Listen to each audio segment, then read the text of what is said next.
Prépare-toi à la rencontre de ton Dieu. Pourquoi la ville de Sodome a-t-elle été détruite? Ézéchiel 16, versets 49 à 50. Voici le crime de Sodome. Elle avait de l'orgueil, elle vivait dans l'abondance et dans une insouciante sécurité, elle et ses filles, et elle ne soutenait pas la main du malheureux et de l'indigent. Elles sont devenues hautaines et elles ont commis des abominations devant moi. Je les ai fait disparaître quand j'ai vu cela. Ce qui a été, c'est ce qui sera. Ecclésiaste 1, 9. Vous avez certainement lu et relu dans la Bible le livre de la Genèse, notamment les chapitres 41 et 47. Cela vous parle, bien sûr. Sinon, je vous invite à attentivement faire cette lecture. Le rêve de Pharaon, 7 vaches grasses montant du fleuve, suivi de 7 vaches maigres. Ce même rêve s'est répété avec des épis. L'avant-dernier fils de Jacob, Joseph, vendu par ses frères et déporté en Égypte, est celui qui, seul, sera en mesure de donner l'explication du rêve à Pharaon, qui le désigne comme celui qui, dès cet instant, organisera et contrôlera l'approvisionnement alimentaire du pays d'Égypte. Quand vint la famine, les vaches maigres, ce fut donc l'argent contre le blé. L'argent vint à manquer et ce fut les troupeaux contre du pain. Puis, les Égyptiens se vendirent avec leurs terres et le pays tout entier avec ses habitants devint la propriété de Pharaon. Pharaon fit passer les peuples dans les villes, là où tout est à proximité et où on est plus facilement contrôlable. Les Égyptiens finirent par devenir esclaves de Pharaon. Le récit ci-dessus est assez similaire de ce qui est en train de se préparer aujourd'hui. L'être humain a, semble-t-il, comme objectif de sa vie, le bonheur par la consommation, par le confort. De ce fait, la majorité ne se rend pas compte de tout ce qui est en train d'être mis en place dans le monde dans lequel il vit. Et malheureusement, la plupart des chrétiens ne voient pas venir à pas feutrer l'air de rien la destruction sournoise du droit destinée à nous opposer une libre pratique de notre foi et de la parole sur laquelle elle est fondée, qui deviendrait alors illégale. Comme au temps de Noé, chacun boit, mange, se marie ses enfants, se divertit, voyage et ne se soucie pas de son avenir. La multitude n'a plus la compréhension des vérités importantes, comme si elles n'avaient pas été révélées. Toutes les nations de la terre sont préparées à renoncer à une grande partie de leur vie privée au profit de l'intelligence artificielle. Tout, depuis longtemps, se prépare sous nos yeux. Il est vrai qu'hier, tout ceci nous était encore voilé, mais aujourd'hui, les choses cachées sont mises à la lumière pour qui veut les voir et les comprendre, car Dieu ne nous laisse pas dans l'ignorance. Le système s'annonce comme une bête terrible et épouvantable. Le peuple de Dieu ne doit pas ignorer les événements annoncés d'avance dans la Bible. Ces choses ont été cachées aux sages et aux intelligents, mais à nous, elles ont été révélées. Pourtant, un certain nombre semble ignorer ces choses ou préfère ne pas en parler par peur ou parce qu'il ne se sent pas vraiment concerné, ou encore il attend, par paresse, de recevoir l'enseignement d'un autre et refuse de faire des recherches et de demander à Dieu confirmation de ce qu'il découvre. Une élite a déjà tout préparé pour ramener le monde non seulement dans l'enfermement de l'Égypte, mais encore dans Babylone, ce monde de confusion avec comme chef l'homme impie qui doit venir, le fils de la perdition. 2 Thessaloniciens 2, 3, 4. Lève-toi, sois éclairé. Jésus de Nazareth est la véritable lumière qui éclaire tout homme. Tous ceux qui l'ont reçu sont devenus enfants de Dieu, illuminés par cette lumière en eux. C'est pourquoi, veille donc à ce que la lumière qui est en toi ne soit pas ténèbres. Luc 11, 35. Car l'obscurité aveugle ceux qui refusent de marcher dans la lumière. Le plan de l'ennemi est d'amener dans ce monde de plus en plus d'épreuves terribles dans la famille, le travail, la santé, les finances, etc. À tel point que beaucoup seront désespérés, submergés par la souffrance.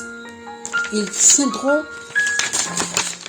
des propos désobligeants sur Dieu, l'accusant même d'être responsable de tous leurs maux. Les jeunes enfants, les adolescents et les jeunes adultes, aucun n'est épargné. Les parents sont inquiets et cherchent du secours auprès des associations, des éducateurs, des grands frères, des nannies, pour en retour obtenir juste un peu de tranquillité, car le venin du mal ne peut se guérir que par le seul sang précieux qui a coulé à Golgotha, le sang de Jésus de Nazareth. Ne nous trompons pas. Les jours à venir, le temps des vaches maigres ne sont pas si éloignés de nous. Les chrétiens ne seront pas immunisés contre la souffrance. Oui, notre Dieu est fidèle et bon pour nous garder à travers nos épreuves et nous en délivrer. Il l'a fait pour Job. Mais c'est par beaucoup de tribulations qu'il nous faut entrer dans le royaume de Dieu. Acte 14, 22. Armons-nous de courage et persévérons. Ils sont ingénieux pour le mal. Demain vient l'euro numérique. Savez-vous ce que cela signifie? C'est un moyen pratique et sécurisé pour la circulation de l'argent, dit-on. Mais, en d'autres termes, pourrons-nous continuer à acheter et vendre librement? Une fois cet outil d'asservissement et de contrôle mis en place, personne ne pourra acheter ni vendre. Apocalypse 13, 17. Nous savons que les dieux de ce monde, Mammon et les technologies, sont ligués contre Dieu et contre son roi, Jésus de Nazareth, Yahushua HaMashiach, son véritable nom hébreu. Que croyez-vous? Les gens abandonneront-ils leur or, leur argent, leurs biens? Ils seront volontaires pour abandonner au Dieu de ce siècle leur vie intime, pour avoir les soins de santé les meilleurs, pour manger, pour boire, pour sortir et se divertir. Ils ne se repentiront pas. Apocalypse 16, 10, 11. Maintenant, voyons les signes de la fin de cet âge se dessiner de manière plus précise. Ne soyons pas paresseux, mais méditons jour et nuit la parole de Dieu. Cherchons sa face et sanctifions-nous par sa vérité. Sa parole est la vérité. Jean 17, 17. Faisons très attention. Sortons du milieu de Babylone, ce système confus, afin que nous ne participions point à ces péchés et que nous n'ayons point part à ces fléaux.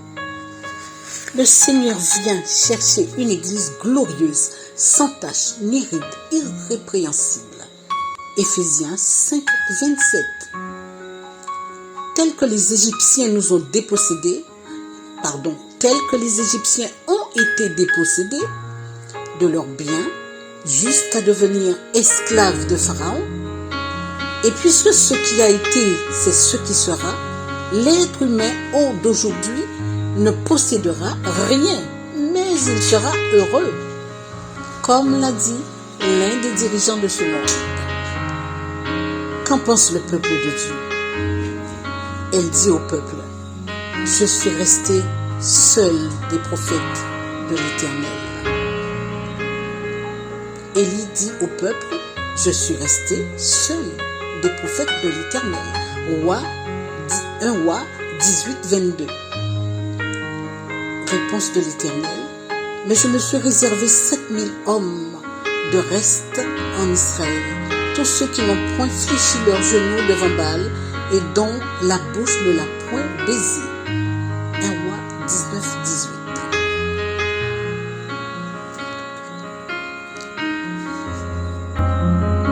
Trop nombreux sont-ils encore ceux du peuple de Dieu qui préfèrent se conformer strictement au sermon du dimanche sans même, comme les fils d'Issachar, chercher à avoir la connaissance du temps dans lequel nous sommes. Toutefois, notre Dieu est fidèle. Il connaît les siens. Ce n'est ni à moi, ni à quiconque de dire qui montera, qui descendra. Le Maître du ciel et de la terre et de tous ceux qui s'y trouvent a le pouvoir de garder ce qui lui appartient. Il connaît tout son peuple, il en connaît le nombre. Cependant, ne soyons pas rebelles et ne nous laissons pas polluer par de vains raisonnements, par de vaines convoitises destinées à étouffer notre appel et nous égarer dans les ténèbres de ce monde. Petit troupeau, ne crains pas. Sois fidèle jusqu'au bout, sois courageux. Laisse l'amour du Seigneur remplir ton cœur. Sois zélé pour le bien. Demeure dans la simplicité et l'intégrité de cœur. Souviens-toi que le Dieu très haut, l'Éternel, est ton berger. Il est pour toi un refuge et une cuirasse. Il t'entoure de sa grâce comme d'un bouclier. Ils te feront la guerre, mais ils ne te vaincront pas. Jérémie 1, 19 le dit. Encore un peu de temps et l'assurance que celui qui doit venir viendra et il ne tardera pas. Si vous ne croyez pas, vous ne subsisterez pas.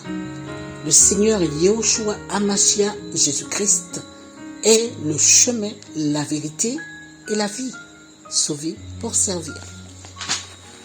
Bon, là c'est pas bon de toute façon, je suis allé jusqu'au bout, mais je sais pas, j'ai fait des bêtises. Donc il faudra que je